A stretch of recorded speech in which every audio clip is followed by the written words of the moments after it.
Nossa live de hoje, um tema muito importante, é sobre quando desconfiar de um freio oral alterado, né? E eu já começo dizendo para vocês que temos que olhar muitos fatores. Boa noite, gente!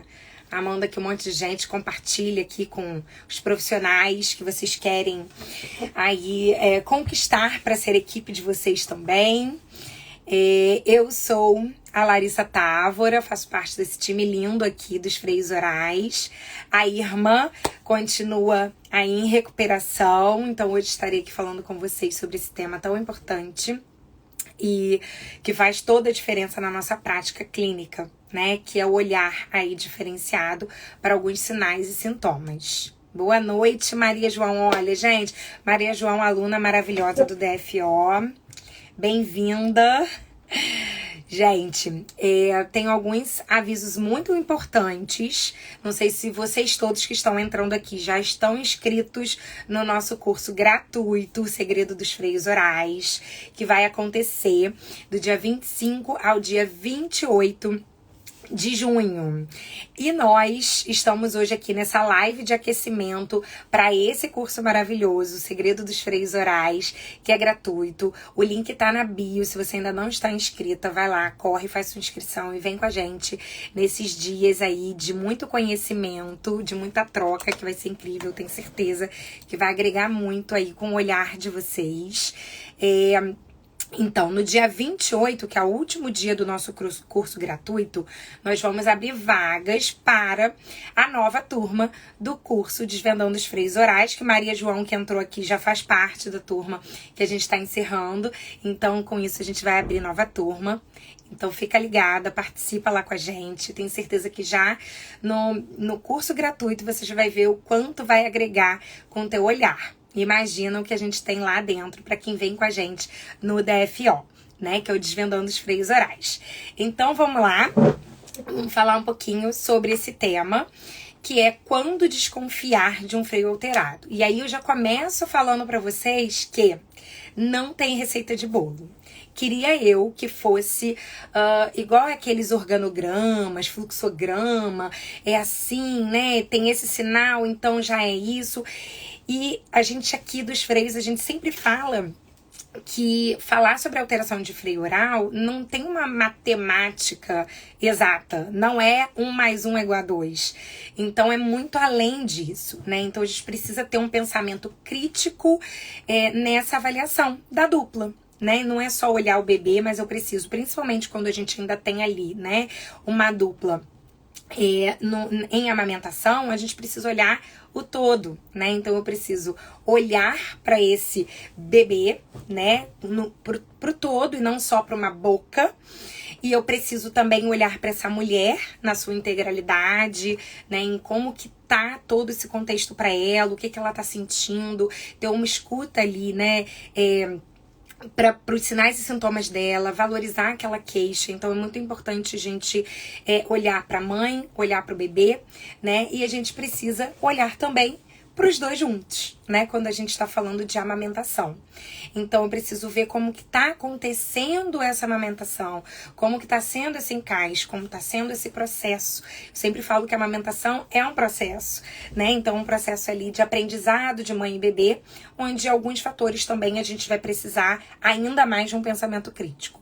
Então, não pensem que é algo igual para todos, que tem todos os bebês com freio alterado vão apresentar tal sintoma. Não é assim que funciona e por isso que ainda não há consenso, né, para muitas coisas, porque não é igual para todo mundo. Então a gente precisa olhar com bastante cuidado, com bastante carinho para essa dupla, com um olhar atento, com um olhar diferenciado, né? E sabendo ali valorizar essas queixas, porque eu falo que a gente houve muitos relatos, né, de famílias que trazem questões. Então, eu falo que quando a gente escolhe, né, não é escolher, né, mas eu acho que nós somos escolhidos para ter esse olhar.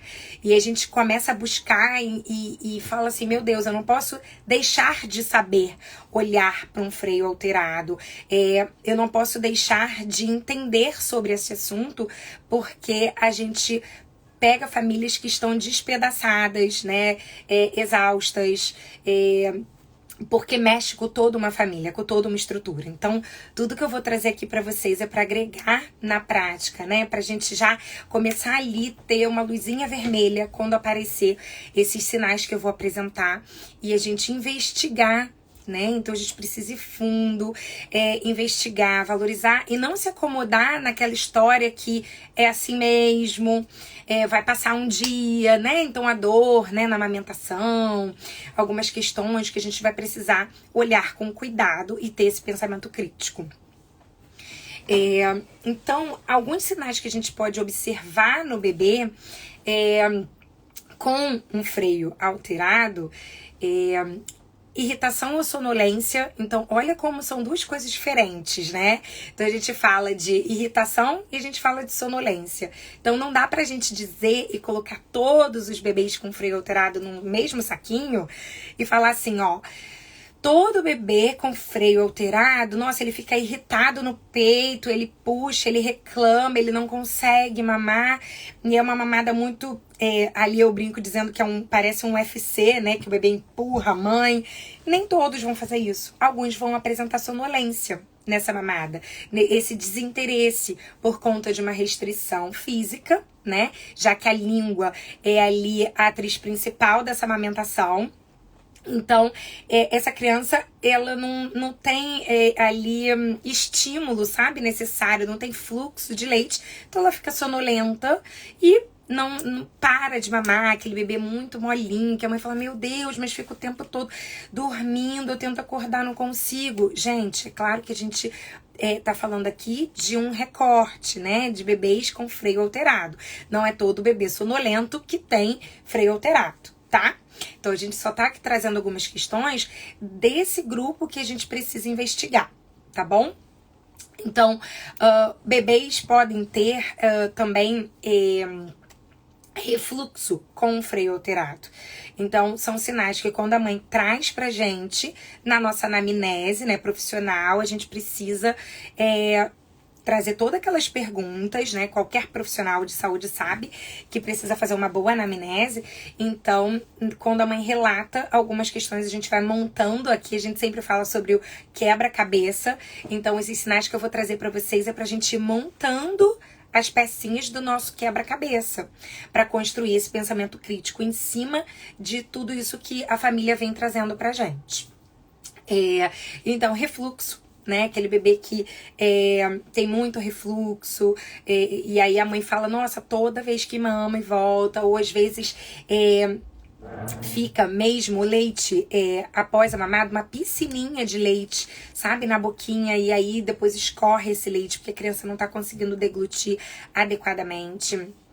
Nós temos bebês que podem não aceitar ficar de bruços por conta de tensões corporais que podem apresentar, né? Então a gente sabe que tá tudo interligado, essa língua tá ligada com o ossinho ióide que vai lá, né? A gente tem toda a fáscia que liga, conecta todo o corpo. A gente tem post aqui no nosso Instagram falando sobre isso, né? Que a língua é o epicentro do corpo. Então, o quanto ela se comunica com o corpo inteiro. Então, a gente precisa olhar o corpinho desse bebê, se tem alguma tensão, né? Se tem um pescocinho mais girado para um lado só, se eu tenho um bebê que não aceita ficar de bruços de jeito nenhum, se eu tenho um bebê que mama com o ombrinho bem aqui em cima, né? Então, é aquele bebê que a gente nem vê pescoço, principalmente na hora da mamada, o bebê ele vai pedindo ajuda, auxílio ao corpo inteiro. Então, ele mama com esse ombrinho lá na orelha, tá?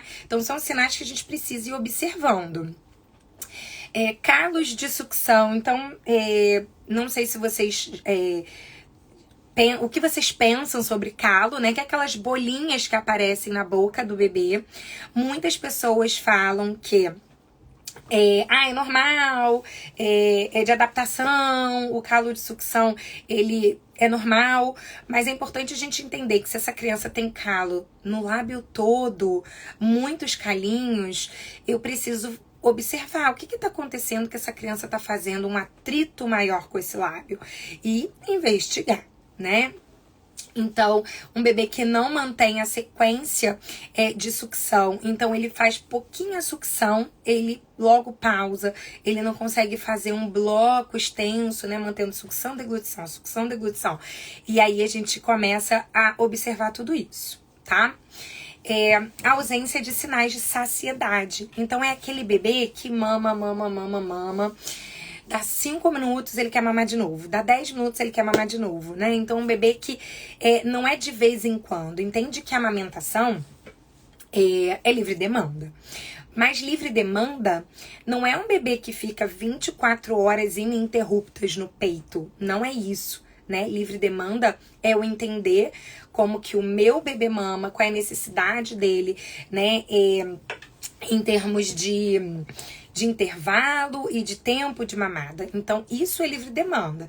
Aquele bebê que sempre ele faz intervalos muito curtinhos entre uma mamada e outra, aquele bebê, né, a gente tem que ficar atento. O que tá acontecendo, né? Por que ele não tá tendo saciedade? E aí vem a questão, será que ele não tá deglutindo adequadamente? Será que ele não tá conseguindo fazer o vácuo adequado, que é a língua responsável, né? E o lábio também ajuda nessa vedação da cavidade oral para conseguir fluxo. Então a gente precisa, né, ir construindo aí as pecinhas do nosso quebra-cabeça. Nós temos bebês que podem apresentar engasgos frequentes. Então, bebê que não dá conta, né, de deglutir aquele fluxo, não dá conta do fluxo da mãe e acaba se engasgando com frequência. Então, todos esses sinais, é claro que a gente destaca que é assim, ó, é algo que acontece e me chama a atenção, né? Então, são bebês, todos os bebês, eles nascem e estão em adaptação fora do útero, mas algo que me chama muito a atenção, que é muito frequente, aí a gente precisa aí ligar a nossa luzinha vermelha. Estalos na mamada. Então, bebê que faz barulhinhos, né, ou de beijinho, não tá legal. Tá entrando ar nessa cavidade oral. Ele não tá conseguindo vedar adequadamente. É claro que o imperativo sempre do que a gente tá trazendo aqui em relação à amamentação vai ser todo um manejo da amamentação, né? Pra gente observar se esses sinais vão melhorar, se eu vou ter um resultado melhor. Então, sempre a consultoria de amamentação, ela precisa estar aí juntinho, que é geralmente o profissional que encaminha para outros, né? Então, é geralmente onde os problemas começam a acontecer, onde a gente começa a observar os sinais. Então, o olhar principalmente de uma consultora de amamentação vai ser importante aí nesse contexto, ou mesmo se essa criança não teve uma consultora e chegou no consultório de um odontopediatra, de uma fisioterapeuta, né, de uma fono, enfim.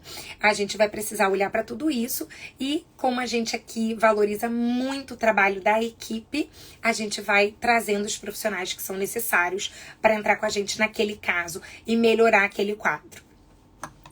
Então, pega inadequada. Então, um bebê que não consegue fazer uma pega adequada no peito, por mais que você conserte, alinhe o bebê, né, faça toda a questão de posicionamento da mãe e do bebê, é um bebê que não consegue manter a pega, ele vai fechando a boca, ele vai pressionando o mamilo, né? Então, a gente tem que observar isso.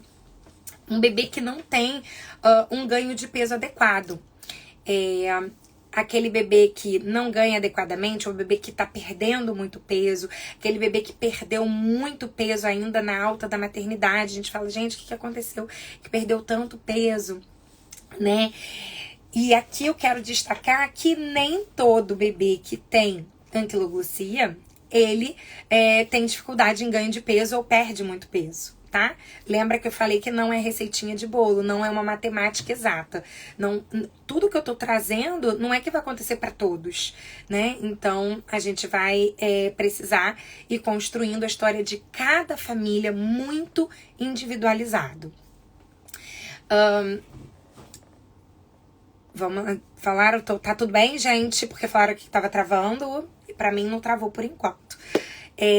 Então, vamos lá. Então, pode ter sim uma questão com ganho de peso, porque lembra que eu falei que se eu tenho uma língua que tá alterada, né, que eu tenho uma restrição ali anatômica, que não consegue fazer um movimento adequado, que não consegue fazer o vácuo adequado, não consegue o fluxo, logo esse bebê pode não ter ali a ingesta adequada e o ganho de peso adequado.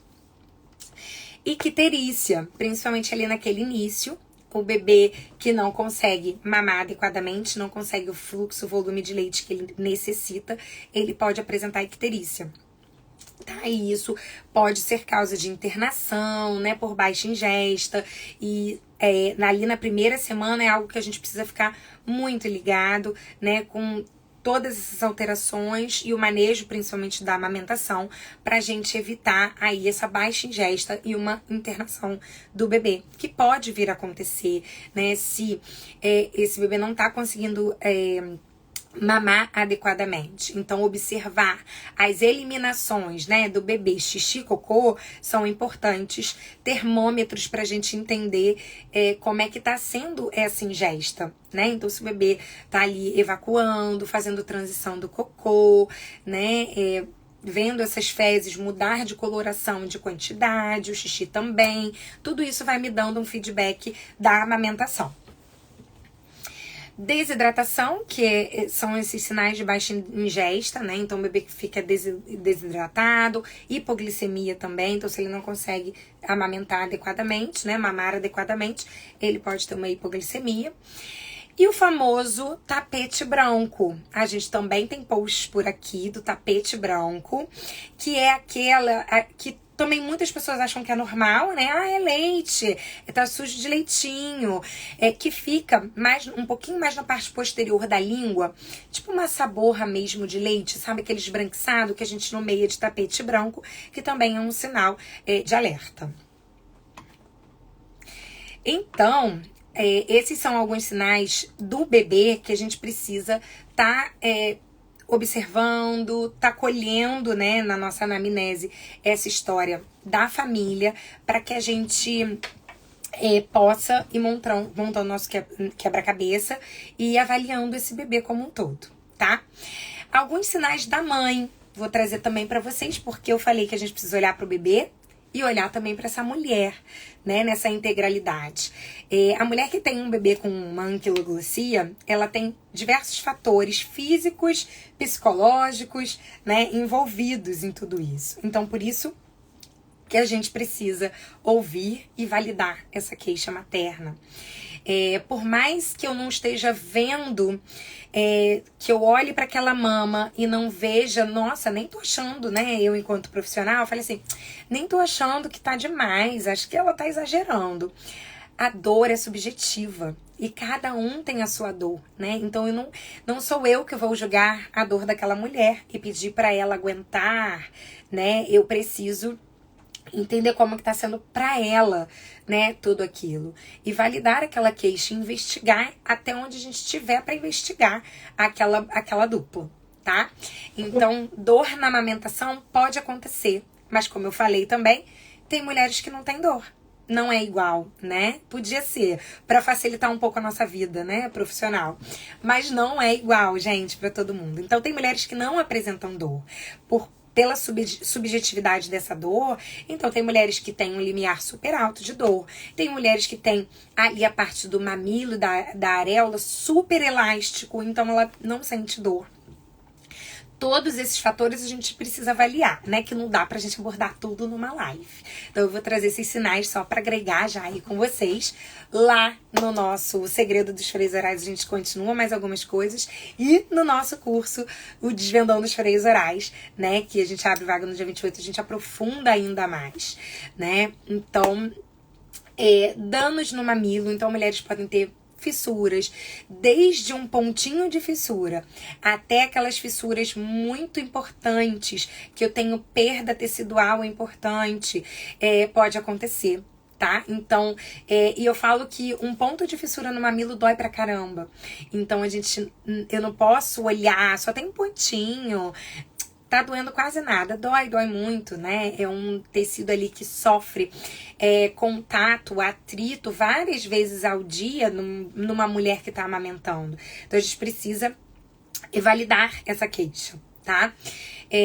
Drenagem ineficaz da mama, que com isso vai levar o quê? A uma baixa produção de leite. Então, se o bebê não drena, não drena adequadamente essa mama, eu tenho um acúmulo de leite nesse peito, o que pode me trazer algumas consequências como ducto obstruído, engurgitamento, mastite, abscesso e também uma baixa produção, que é o terror aí, né, de quem amamenta. Todo mundo fica preocupado se tem leite suficiente, e eu falo que o segredo da produção, né, de manter a produção, de estimular a produção, é drenagem eficaz da mama. E é justamente o que a gente vai ter aí de consequência de uma anquiloglossia, que essa drenagem bem provavelmente não vai estar adequada. Enfim, eu tenho um bebê que, pelo movimento que ele faz da língua alterado, compensado, ele achata o mamilo.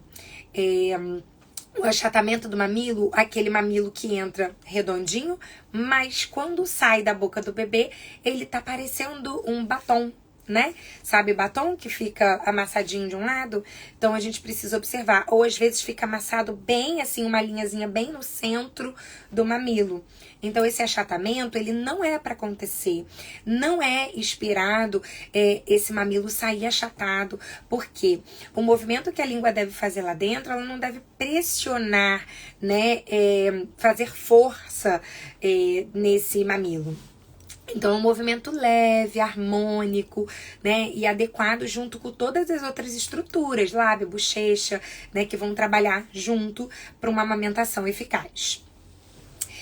Eu posso ter uma mãe, né, como eu falei, que não é só físico a questão materna, mas também envolve aí o emocional. Eu posso ter uma mulher com uma exaustão, uma mulher por conta de muita demanda, e daí vem aquele imaginário que a gente tem, né, e que hoje é muito falado nas redes sociais, que a maternidade exaustiva, é cansativa, que a mulher, depois que o bebê nasce, ela não, nem enquanto pequenininho, é claro que a gente sabe que demanda muito, né, os recém-nascidos demandam muita atenção, muito colinho, e é importante dar, mas dá uma confundida aí nesse cenário do pós-parto quando eu tenho um bebê com anquiloglossia, porque a mulher pensa que é assim mesmo, que ela tem que aguentar, que ela vai chegar ali na exaustão, mas é o que é esperado para aquele momento. Então a gente precisa acolher um pouco mais e ter essa sensibilidade, né? Nós profissionais precisamos ter essa sensibilidade e também, claro, saber diferenciar, né, do que é um cenário esperado para esse pós-parto, né, para esse bebê que acabou de nascer, que está num momento da esterogestação, se adaptando aqui fora, e aí a gente vai diferenciar, né, dentro do que eu espero para essa fase, do que, opa, tá demais, né? O que tá ali me gritando aos olhos, o que essa mãe está me trazendo de queixa, que eu posso falar assim para ela, olha, até aqui, legal. É assim, o bebê tá em adaptação, ele demanda muito colo, muitas vezes ele vai fazer umas mamadas mais curtinhas, né, com intervalo mais curtinho, mas não é sempre, tá? É aquilo que eu falei com vocês da livre demanda. Não é sempre, uma vez ou outra, quando a criança tá com alguma questão, ele querer mamar dali a 15 minutos, ok. Agora, sempre, todas as mamadas, isso não é o esperado, tá? Depressão. A depressão pós-parto na mulher, ela tá muito relacionada também com esses desafios, essas dificuldades iniciais da amamentação. Quer dizer, então as dificuldades da amamentação, na verdade, elas podem trazer uma depressão pós-parto para essa mulher. Porque, gente, a amamentação é o primeiro contato ali com a parentalidade que essa mulher tem, né? A primeira função dela como mãe é alimentar aquela criança. E se aquilo tá se tornando, meu Deus, uma coisa que é aquelas fotos que botam, né, de expectativa e realidade, da mãe chorando e tentando normalizar que é assim. Eu sempre falo que a amamentação não é para ser um martírio na vida dessa dupla, mãe e bebê, porque é um momento de conexão também, de conhecimento, de interação de mãe e bebê. Então não é para ser desesperador, e se tá sendo desesperador, a gente precisa investigar. Agora, será que é indolor? Não sei, talvez para algumas mulheres não. Né? Para algumas mulheres elas podem relatar uma sensibilidade aumentada, mas gente, entenda que não é a mamada inteira, uma dor, um sofrimento de lágrimas escorrer, de botar pano na boca. Então a gente tem que ter esse cuidado de normalizar essas coisas. A sensibilidade ela pode existir sim, no início da amamentação, no momento da adaptação, tudo isso pode acontecer, mas eu preciso entender mais uma vez o que é esperado e o que não é esperado para aquela fase, tá? Aqui já tem mães se identificando, tô vendo, né? Aqui o nosso perfil ele é voltado para profissionais, mas muitas mães chegam aqui como um grito também de socorro, né? E se identificam com o que a gente traz, né? E eu acho isso muito legal porque é um relato real, né? Da vida real e não só eu aqui falando. Então esse é o nosso dia a dia, né? Mães que passam às vezes por vários profissionais, tem vários desses sinais que eu tô trazendo e ela só ouve que é assim, que vai passar, né? E a gente chega a um ponto muito, às vezes, muito crítico para essa família, né? Percebo muitas alterações emocionais nas mães na hora da consultoria. Importante validar o todo. Perfeito, Camila. É exatamente isso. Eu penso que não dá pra gente não falar do emocional, né? Eu acho que você é psicóloga, né? Você botou, eu sou psicóloga, é isso. Então, a gente perceber também, né? Eu não sou psicóloga, apesar de amar, né, a psicologia. Eu amo estudar isso, eu acho que isso fez todo um diferencial na minha consultoria de amamentação, né, na minha prática, ter um pouquinho aí dessa sensibilidade, desse olhar e acolher essas mulheres, né, porque a gente sabe que impacta muito. Elas já estão num puerpério, né, de muita sensibilidade e a gente precisa minimizar, né, ali os riscos para uma depressão, por exemplo, né? Então é muito importante que a gente olhe para essa amamentação, né? Então por isso que a gente sempre fala que a consultoria de amamentação, né, ela é muito importante. Então a consultora ela precisa estar presente aí nessa equipe interdisciplinar, porque faz toda a diferença, né? Nessa construção, nesse processo da amamentação. Vamos lá. Deixa eu ver se tem mais alguém aqui. Vamos lá, gente. As mães que passam por isso, né? Eu tô vendo aqui, elas viram, a gente diz aqui, né, dos freios orais, que elas viram embaixadoras da causa. Porque é isso, né? Às vezes é um processo tão difícil para essas famílias até encontrar, né, alguém que faça a avaliação adequada, o diagnóstico, o tratamento, enfim, que elas querem defender mesmo. E eu acho isso muito legal, né? E por isso que é tão importante nós profissionais estarmos cada dia mais capacitados, né? Olhar para o todo, saber a importância de uma equipe, que ninguém, né? Eu falo que uma andorinha sozinha não faz verão. Então, quando a gente troca, quando a gente pensa junto, a gente sempre vai beneficiar essas mães e bebês, né? Então pensar junto é algo que muda de fato a nossa vida profissional e principalmente, que é o nosso objetivo, muda a vida daqueles que a gente pode e tem ali o prazer de estar junto acompanhando nesse processo, né, dos nossos pacientes. Frustração, ó, mais um sinal da mãe, frustração por parte de resposta, que é isso que eu tô falando dela, que procura alguém que traga uma luz para ela, alguém que tente trazer alguma solução ou alguma resposta e ela fica ali, né, vai ficar salva, tá? Ela fica ali procurando, né, vários profissionais. A gente tem relatos de mulheres que procuram 8, 12, 10, sei lá, profissionais, até encontrar alguém que olhe com esse olhar, né, e com ouvidos atentos e que valide toda essa queixa. Então, é muito importante. Aqui, ó, eu amo fazer parte da equipe multidisciplinar, de fato, né?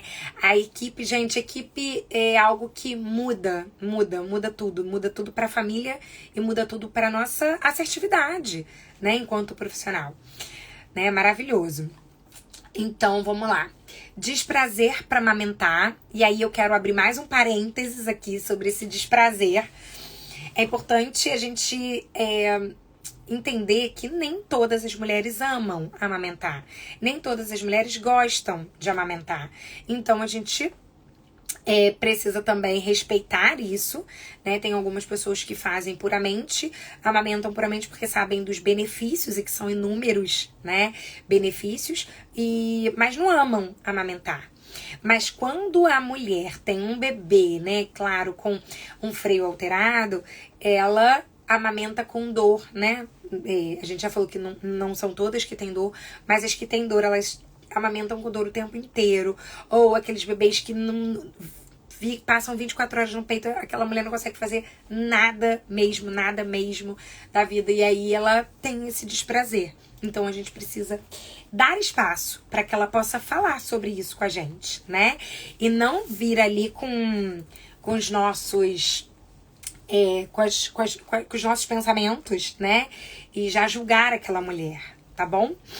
Então, e sentimento de impotência, né? Ela não se sente capaz, ela não se sente boa mãe, porque que mãe, né? Ela se questiona que mãe sou eu, não consigo nem amamentar o meu filho, eu não consigo alimentar, eu não consigo saciar o meu filho, eu tô cansada, né? E aí entra naquela roda, naquela montanha russa, né? Que a mãe, ela fica achando que como que pode, né, ela não gostar de amamentar, como que pode ela não conseguir, como que pode, né? Então, são aqueles questionamentos que muitas vezes ela não fala pra ninguém. Ela fica com ela mesma, e é aquilo que pode trazer o quê? Adoecimento para essa mulher, né, emocional. Então, nós precisamos dar esse espaço. Nós, profissionais, sermos, né, esses que vão acolher e permitir, sem julgar, né, sem apontar o dedo. Então, muitas vezes, nós profissionais temos aquilo, né? Não, eu sei o que vai resolver. E aí eu quero que seja do meu jeito, né? Até mesmo em questão do diagnóstico do freio, né? E no tratamento dele. E às vezes aquela família não tá naquele momento. E a gente vai acolher essa família, né? E tentar ali direcioná-la da melhor forma possível, né? Então, isso é muito importante. Para que a gente abra, né, o nosso coração, que a gente possa ouvir, acolher e não julgar essa mãe, essa família, que também às vezes entra ali no nosso consultório, né? Ou a gente entra na casa dela e tem aquilo de um pensa uma coisa, a mãe quer olhar para isso, o pai não quer, e aí a avó fala. Então a gente está ali envolvida com uma família, que a gente vai precisar trazer o nosso conhecimento técnico, mas também trazer o nosso acolhimento para essa família, né? Então, gente, esses são alguns sinais que eu queria dividir com vocês, para que a gente possa acender a luzinha vermelha. Lembrando, né, que não é uma matemática exata, que a gente precisa ter um pensamento crítico, construir toda essa história, olhar para cada dupla, para cada mãe, para cada bebê, de forma individualizada, para que a gente possa tomar ali, né, a nossa decisão enquanto encaminhamentos, enquanto tratamentos, para que a gente possa também cada vez mais estudar sobre esse assunto, que é um assunto ainda que precisamos, né, sempre tá atualizando, tá vendo o que tá agora, né, tendo resultado, quais são as pesquisas mais atuais, o que tá me trazendo de novo dentro desse universo dos freios orais, mas que é um assunto que a gente precisa olhar para ele, porque que eu falei um pouquinho nos stories, o que trouxe, né, a gente tem um depoimento de uma aluna que foi, assim, incrível, o que a gente quer, né, trazer para vocês essa sensibilidade, né, de ajudar e fazer diferença na vida dessas famílias, né, que não é fácil, que passam por questões muito desafiadoras nesse processo até o diagnóstico, né, sendo que a gente tem uma ferramenta, né, que é para ser feita na maternidade. Então, por que essas mães, né, ainda precisam ficar aí passando por vários profissionais até terem o diagnóstico? Porque às vezes a gente fica naquele lugar ali da zona de conforto, né?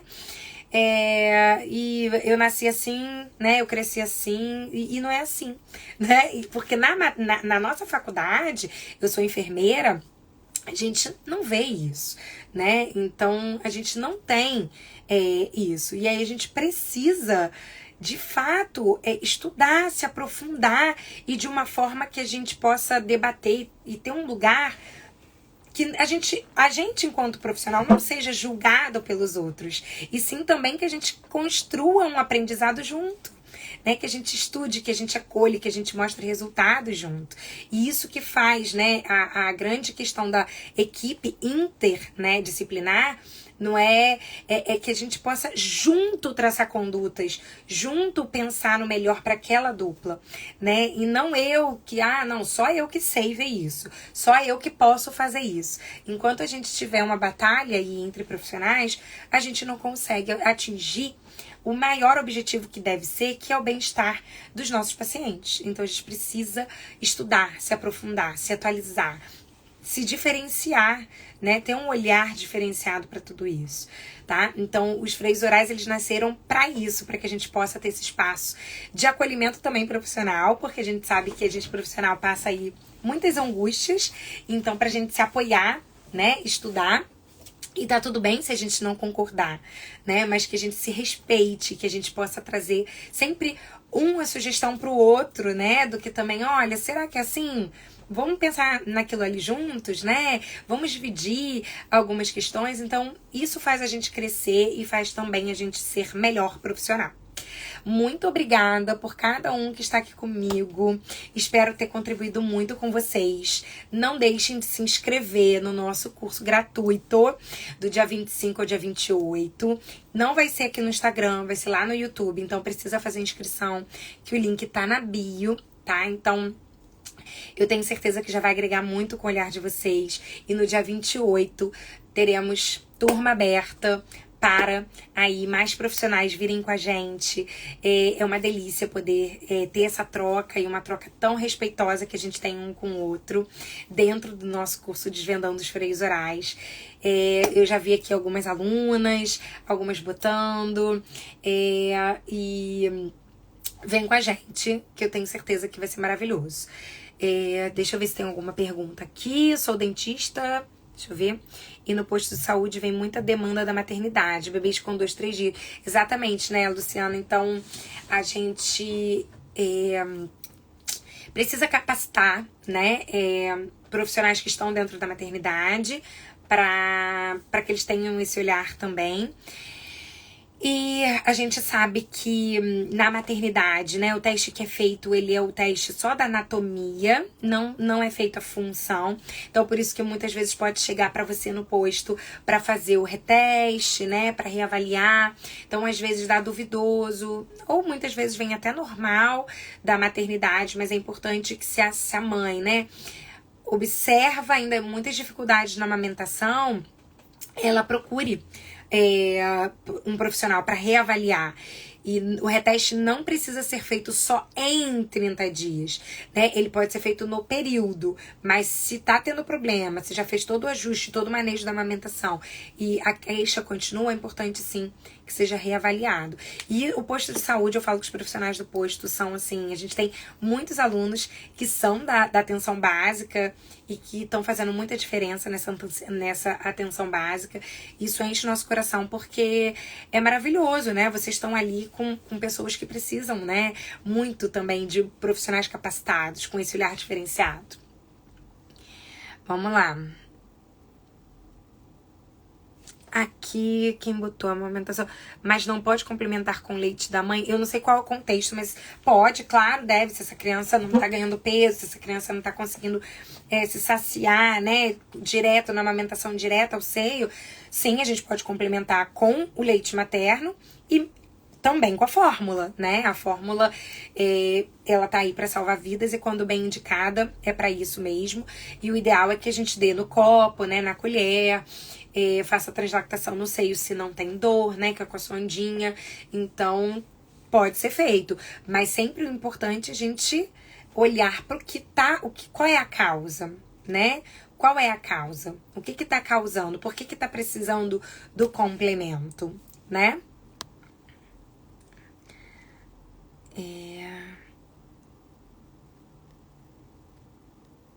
Tô lendo aqui, tá, gente, que vocês escreveram. Olha que legal. Uma enfermeira, né, a Sandra, colocando aqui o relato dela, que é enfermeira obstétrica e consultora de amamentação. No segundo filho, o filho tinha, né, um freio alterado e foi muito difícil o começo.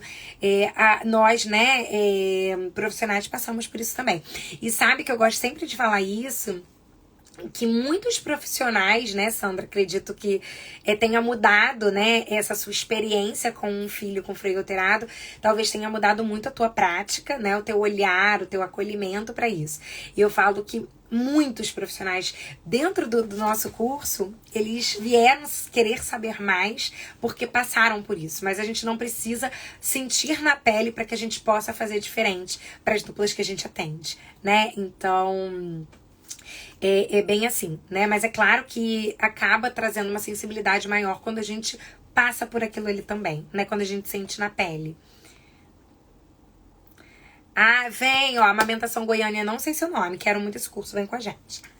Vai ser um prazer ter você lá com a gente.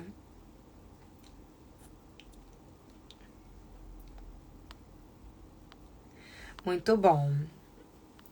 Ai, olha, temos muitas fonos. Fono, a gente ama fonos. Fonos, precisamos de muitas fonos, inclusive, que muitos profissionais falam, mas não tem fono na minha cidade, mas a fono não é. Então venham, fonos, tem muitos profissionais querendo vocês nem imaginam o quanto. A gente é super defensora, né, do trabalho da fono em relação, né, principalmente, né, claro que em toda avaliação, né, e decisão, né, de tratamento, e principalmente no pós-cirúrgico, as fonos, elas são imprescindíveis. A gente ama o trabalho de vocês. Ai, gente, obrigada. Fiquei feliz que vocês gostaram. Eu vou deixar salva, como eu já falei.